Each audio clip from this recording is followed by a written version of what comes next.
Parents को मैं sir इतना मैसेज देना चाहूँगा। देखिए, एक कम्युनिकेशन बहुत इंपॉर्टेंट है स्टूडेंट्स और पेरेंट्स और टीचर्स उनके बिहाफ पे। तो अगर एक स्टूडेंट के पास कोई एक ऐसा इंसान है जिससे वो अपनी चीज़ें अनफिल्टर्ड शेयर कर सकता है कि मुझे ऐसा लग रहा है या फिर ऐसा है, एकदम क्लियरली अपनी कम्युनिकेशन कर सके, वो सबसे इम्पोर्टेंट चीज़ है। तो पेरेंट्स को मैं ये कहूँगा कि वो बच्चों को एक बात बताइए कि जी आप अपनी तरफ से बेस्ट एफर्ट्स डालिए।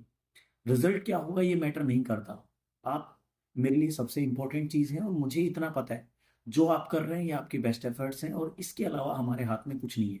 वो आप बच्चे को इतना कॉन्फिडेंस दे देता है कि मैं एकदम सही जा रहा हूँ। और पेरेंट्स को अगर लग रहा है तो ठीक है, एकदम वो उसको स्ट्रेस कम कर देगा। एक छोटी सी बात आपकी उसको स्ट्रेस कम कर देगा। आप डेली बेसिस पे उसके पास 5-7 मिनट बैठिए, बात करिए रेगुलरली क्या चल रहा है, और ट्राई करिए कि ऑफ द सब्जेक्ट हो ये बातें।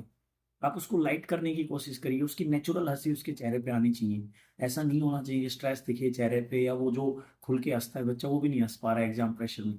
आप ऑफ द सब्जेक्ट बात करिए, वो एकदम खुश रहे। वो जब हेल्दी माइंड रहेगा तो सब चीज़ें बहुत अच्छे से करने वाला है। तो कम्युनिकेशन इतनी होनी चाहिए कि रेगुलर बेसिस पे आप बच्चों से बात करें। आपको कुछ इश्यू आ रहा है, आप टीचर्स के उसके टीचर्स से हेल्प लीजिए।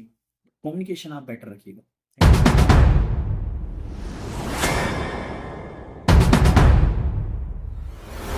जी सर, नमस्कार। नमस्कार प्रदीप जी। सर, जिस प्रकार से टेस्ट हुआ सीपी स्टार, क्या रिजल्ट डिक्लेयर कर दिए गए हैं? क्या अपडेट है इस बारे में? जी जी, रिजल्ट्स डिक्लेयर हो गए हैं प्रदीप जी। और सभी पेरेंट्स को टेलीफोनिकली हमने इन्फॉर्म कर दिया है सीपी स्टार के रिजल्ट्स के रिगार्डिंग।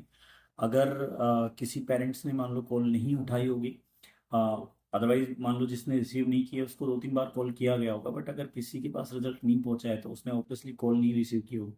तो वो कॉल करके पता लगा सकता है। अदरवाइज हमने इंडिविजुअली सबको टेलीफोनिकली इन्फॉर्म कर दिया है रिजल्ट्स के इसमें बारे जो स्कॉलरशिप मिलेगी वो कब तक वैलिड रहेगी? बच्चा कब तक आके रजिस्ट्रेशन करवा सकता है या एडमिशन करवा सकता है? में। सर, इस सीपी स्टार के बिहाफ पे जो रजिस्ट्रेशन हैं वो जनवरी एंड तक रहेंगे।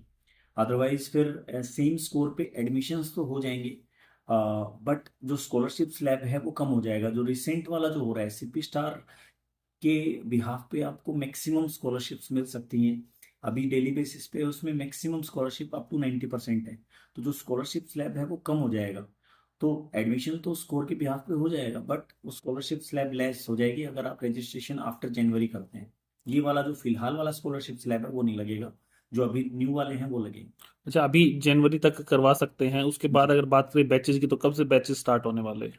बैचेस प्रदीप जी, मैंने आपके चैनल के माध्यम से पहले इन्फॉर्म किया है कि जी इस बार career point Mohali, Gurukul career point Mohali plus Mahendragarh दोनों हम पैरेलली रन करने वाले हैं।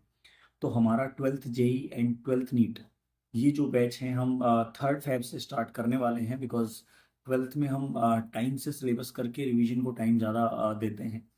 तो 3rd फेब से हमारा 12th जेई का बैच स्टार्ट हो रहा है, 12th जेई एंड नीट का।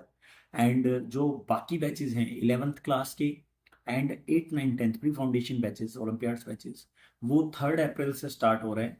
11th का जो फर्स्ट बैच है वो 3rd अप्रैल से स्टार्ट हो रहा है। बाद में कुछ दिन बाद अप्रैल एंड में फिर से एक बैच स्टार्ट होगा 11th का एंड सेम 9th का। जी। जैसे बात करें नए सेशन की, तो नए सेशन से क्या खास सुविधाएं बच्चों को मिलने वाली हैं यहाँ? जी जी, मैंने जो भी नोटिस किया है प्रदीप जी, देखिए चेंजेस हम कर रहे हैं डेफिनेटली रेगुलर बेसिस पे। जो हमें लग रहा है कि और भी चीज़ें इंट्रोड्यूस करनी चाहिए, तो हमने इस बार लाइब्रेरी का कंसेप्ट इंट्रोड्यूस किया है अलग से। कि मैंने ये ऑब्जर्व किया यहाँ पे कि जो अपना वेडिंग सीजन है यहाँ पे वो काफ़ी लंबा होता है। प्लस घर पे वो मतलब नहीं है इन्वायरमेंट कई बार कुछ बच्चों के लिए कि वो पढ़ पाए, इंडिविजुअल रूम्स नहीं है और ये सब। तो वहाँ पे हम लाइब्रेरी की फैसिलिटी प्रोवाइड कर रहे हैं जिसमें रात को 11 बजे तक हम यहाँ पे अंडर सुपरविजन सेल्फ स्टडी करवाएंगे। प्लस हम हॉस्टल फैसिलिटी भी हमने कर रखी है। और इस बार भी हम हॉस्टल में ऐसा कर रहे हैं कि जो हमारे बच्चे यहाँ पे हॉस्टल में रह रहे हैं वो अंडर सुपरविजन 6 बजे तक तो यहाँ पे इंस्टीट्यूट में लाइब्रेरी में बैठ के पढ़ते ही। आफ्टर दैट उनको कुछ फ्री टाइम दिया जाता है ताकि वो इंजॉय कर सकें, रिलैक्स कर सकें खुद को। बट आफ्टर डिनर उनका फिक्स टाइम है कि इतने बजे तक तो कंपलसरी उनको पढ़ना होता है। हाँ, कोई बच्चा अगर और ज़्यादा पढ़ना चाह रहा है तो डेफिनेटली पढ़ सकता है। बट 12:30 बजे तक तो रात को अंडर सुपरविजन बच्चे पढ़ रहे हैं। क्योंकि टीचर्स हमारे यहाँ पे रहते हैं हॉस्टल में, तो वो सुपरविजन करते हैं उनका, तो वो वहाँ पे पढ़ रहे हैं कंपलसरी कुछ बच्चे। अच्छा, अगर बात करें कोई बच्चा इस स्कॉलरशिप टेस्ट में नहीं बैठ पाया किसी कारण से, तो क्या वो बच्चा अब भी टेस्ट दे सकता है या कब दे सकता है? हाँ, स्कॉलरशिप टेस्ट तो दे सकता है सर, बट वो बेसिकली क्या है कि जो स्कॉलरशिप है वो मैक्सिमम सीपी स्टार के बिहाफ पे मिल सकती थी। अभी जो होगा वो अप टू 90% है मैक्सिमम, एंड ये हर संडे को यहाँ पे टेस्ट हो जाएगा। अगर मान लो किसी के पास इंफॉर्मेशन नहीं थी तो उस बच्चे को इन्वॉल्व करिए, यहाँ पे रजिस्टर करवाइए, और संडे को आप सिलेबस वगैरह प्रोवाइड हो जाएगा आपको, और संडे को आप स्कॉलरशिप टेस्ट दिला सकते हैं। अच्छा, अभी एग्जामिनेशन टाइम है बच्चों के लिए, तो पेरेंट्स और बच्चों को आप क्या कहना चाहेंगे? हाँ जी, ये बहुत इंपॉर्टेंट चीज़ है। देखिए अभी मेन टाइम चल रहा है, सिलेबस ऑलमोस्ट हर जगह हो चुका है, और मैं स्टूडेंट्स को ये कहना चाहूँगा कि देखो रिवीजन टाइम है, उनके टेस्ट सीरीज चल रही होंगी। तो मैं एक एग्ज़ाम में 3 फेज मानता हूँ, जो सबसे ज़्यादा मुझे लगता है फोकस करना चाहिए स्टूडेंट्स को, कि first half hour, last half hour, and जो इन बिटवीन का टाइम है। तो सर जो कॉम्पिटिटिव एग्जाम्स हैं वो बेसिकली स्मार्ट प्रिपरेशन का गेम है। तो जो फर्स्ट हाफ आवर है उसमें हमारे पास ओवर थिंकिंग बहुत ज़्यादा रहती है, कि हम बच्चा पहले ही जज कर लेता है कि मुझे स्कोर इतना करना है, ये सब कुछ माइंड में रखता है। प्री आप बना के ना चलें कि मुझे इतना स्कोर करना है। आप एग्जामिनेशन में जाइए, आप पेपर को एनालाइज करिए, और उसके हिसाब से चीज़ें डिसाइड होंगी। तो जो फर्स्ट हाफ आवर है ये बहुत इंपॉर्टेंट है, बिकॉज इस फेज में आपको पेपर को एनालाइज करना है और अपनी नर्व्स को कंट्रोल करना है। अगर आप ये सोच गए कि पेपर बहुत इजी आया है, तो मे बी ये भी हो सकता है कुछ बच्चे आगे के सपने देखने लगे, मेरा सिलेक्शन हो गया। उस ओवर एक्साइटमेंट में वो चीज़ों में गलतियां करते हैं।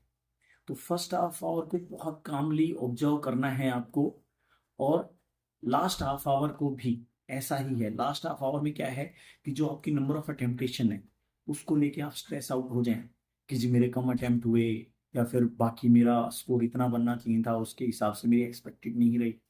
ये आपको ऑब्जर्व करना है यहाँ पे बहुत बारीकी से। तो अभी जो आपकी टेस्ट चल रहे हैं उसमें आप ये 2 फेज को सबसे इम्पोर्टेंट मानिए, कि आपका जो फर्स्ट हाफ आवर है और लास्ट हाफ आवर है उस पर आप सबसे ज़्यादा फोकस रहिए और काम रहिए एकदम। जो भी पेपर आया है आप अपना खुद का बेस्ट वहाँ पे रखिए। इन बिटवीन वाले फेज में सर बहुत रेयर ऐसा होता है कि कोई बच्चा भटकता है। जो फर्स्ट हाफ आवर है और जो आखिरी हाफ आवर है वही आपको कंपटीशन में रखता है, या फिर कंपटीशन से बाहर करवा देता है। उस चीज़ को आप बारीकी से ऑब्जर्व करिए। और पेरेंट्स को मैं सर इतना मैसेज देना चाहूँगा, देखिए एक कम्युनिकेशन बहुत इंपॉर्टेंट है स्टूडेंट्स और पेरेंट्स और टीचर्स उनके बिहाफ पे। तो अगर एक स्टूडेंट के पास कोई एक ऐसा इंसान है जिससे वो अपनी चीज़ें अनफिल्टर्ड शेयर कर सकता है कि मुझे ऐसा लग रहा है या फिर ऐसा है, एकदम क्लियरली अपनी कम्युनिकेशन कर सके, वो सबसे इम्पोर्टेंट चीज़ है। तो पेरेंट्स को मैं ये कहूँगा कि वो बच्चों को एक बात बताइए कि जी आप अपनी तरफ से बेस्ट एफर्ट्स डालिए, रिजल्ट क्या होगा ये मैटर नहीं करता। आप मेरे लिए सबसे इंपॉर्टेंट चीज़ है, और मुझे इतना पता है जो आप कर रहे हैं ये आपके बेस्ट एफर्ट्स हैं, और इसके अलावा हमारे हाथ में कुछ नहीं है। वो आप बच्चे को इतना कॉन्फिडेंस दे देता है कि मैं एकदम सही जा रहा हूँ। और पेरेंट्स को अगर लग रहा है तो ठीक है, एकदम वो उसको स्ट्रेस कम कर देगा। एक छोटी सी बात आपकी उसको स्ट्रेस कम कर देगा। आप डेली बेसिस पे उसके पास 5-7 मिनट बैठिए, बात करिए रेगुलरली क्या चल रहा है, और ट्राई करिए कि ऑफ द सब्जेक्ट हो ये बातें। आप उसको लाइट करने की कोशिश करिए, उसकी नेचुरल हंसी उसके चेहरे पे आनी चाहिए। ऐसा नहीं होना चाहिए स्ट्रेस दिखे चेहरे पे, या वो जो खुल के हंसता है बच्चा वो भी नहीं हंस पा रहा है एग्जाम प्रेशर में। आप ऑफ द सब्जेक्ट बात करिए, वो एकदम खुश रहे। वो जब हेल्दी माइंड रहेगा तो सब चीज़ें बहुत अच्छे से करने वाला है। तो कम्युनिकेशन इतनी होनी चाहिए कि रेगुलर बेसिस पे आप बच्चों से बात करें। आपको कुछ इश्यू आ रहा है आप टीचर्स के उसके टीचर्स से हेल्प लीजिए। कम्युनिकेशन आप बेटर रखिएगा। Thank you so much.